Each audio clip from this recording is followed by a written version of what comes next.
child falls, and let's say they hurt themselves in their perception. Hurt themselves in their perception. Come on, Blossom. You got to do better than that. I was amazed when I first saw this video. I got to say it really rubbed me the wrong way for a number of reasons. One of those reasons is because our children today, they've been failed by parenting. They've been failed by this new age, gentle parenting foolishness that has left them totally exposed to the whims and flims of this world. We're going to review this video, a snippet of this particular video in its entirety, and then we're going to discuss it. Child falls, and let's say they hurt themselves in their perception. When you say you're okay and they know that they're not because they are scared or they are hurt, it is very confusing to a child's mind to know that they're not okay, and the person that's supposed to tell them what's what is telling them you're fine when they know that they're not. And it's true emotionally and it's true physically. Parents, if you're in any doubt, let me clue you in on something. Kids don't know much. They don't know anything about perception. They don't know anything about how to distinguish between being hurt in their perception and being hurt in real life. Children are absolutists. They know when they are in pain, and they know when they're not in pain, and that's about the extent of it. To say that you must coddle a child in their perception, it is absolutely ridiculous. I'll give an example. My daughter's 18 now, and when she was 3, she was screaming bloody murder. I come running in the room waiting to beat somebody down. I was ready. Open the door, flip the light on, no one's there. She's standing in the middle of her bed, she's shrieking her head off. Daddy, daddy, daddy, there's a witch under my bed. Now, looking at her, she was terrified. She was standing in her bed, looking like she was doing the pee-pee dance, pointing, going, there's a witch under my bed. Daddy knew better. But I got down on my knees, lifted the sheet. There was nothing under her bed. Sweetie, come down here with Daddy and take a look. There's nothing here. She did. She looked and said, is there a witch? No, sir, there's no witch.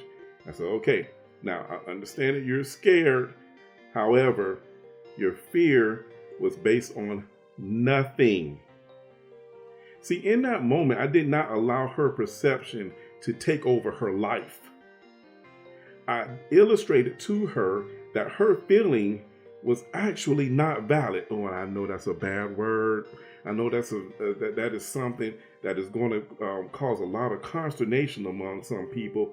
But not every feeling you have is valid. And not every feeling your child has needs to be validated. If it's an invalid feeling based on reality, you need to point it out. Because as a parent, you're the teacher. Only thing we're teaching our children now is that their perceptions can be their reality. Now, I know the old adage, perception is reality, but that's been a lie for a long time. Satan told that lie in the garden, and it was a lie then, and it's a lie now. Perception is not reality. Reality is reality. Your perceptions may or may not align with that, especially a child, because, as I said earlier, children don't know much. But once you demonstrate to them that their perception is not aligning with reality, they go with it. Why? Because they trust you as their teacher. Now, I know there aren't very many people out there that I would trust as parents anymore. Miss Bialik is one of them. 42% of Gen Zers, according to a study I just recently read, identify or have identified themselves as having been diagnosed with a mental health issue. Clinically diagnosed, 42%. There are 68 million Gen Zers in this country at this point. So if you do the math, that comes out to somewhere around 23, 24 million if I'm just spitballing off the top of my head. Somewhere in that area, 23 to 24 million Gen Zers have been clinically diagnosed with a mental health issue. A lot of this stems from an inability to tell the difference between perception and reality. And their first teachers did not help them. The first teachers would be parents. Did not help them and currently aren't helping them. And that's a shame.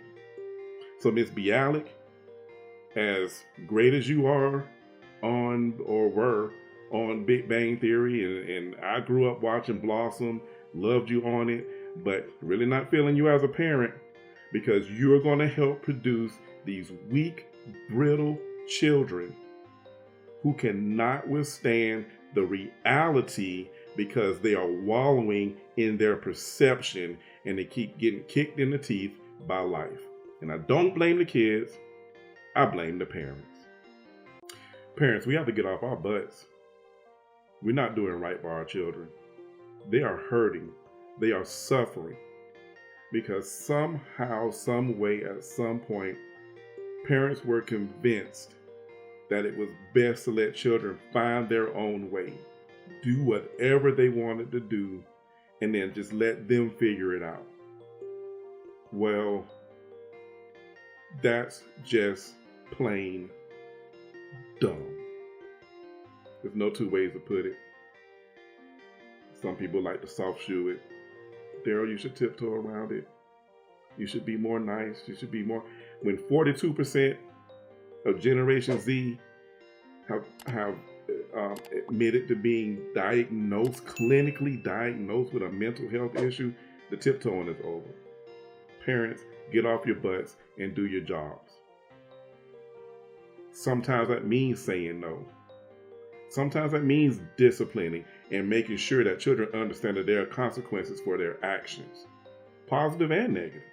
Go out and have fun and reward when the kids are doing what they're supposed to do, and withdraw things that they love to do or like to interact with when they're not doing what they're supposed to do. Because whatever you don't teach your children, the world will teach them, and it will be merciless.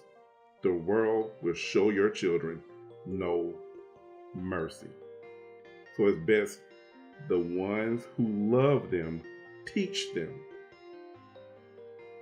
because you will have mercy and you will have compassion. The world will not. Let's stop failing our children. Good day.